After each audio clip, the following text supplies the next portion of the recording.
জীবনে এমন একটা মানুষ থাকা দরকার যাকে সে মনের কথা সব খুলে বলতে পারে। কি দোষ করেছি এ কথা বলে যাও ও সাথী। जब दिया हमने दिल जब किया तुमसे प्यार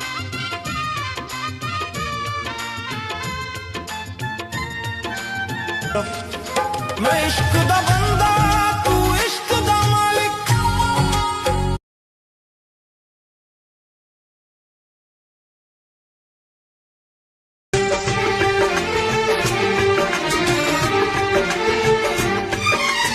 ফুপু, আমার না খুব বুকে ব্যথা করছে। দেখি জ্বালা জ্বালা প্রেম জ্বালা জ্বালা। আরে ওনাকে তো মানিয়ে নাও। আরে জ্বালা তো লোকজন দেখছে।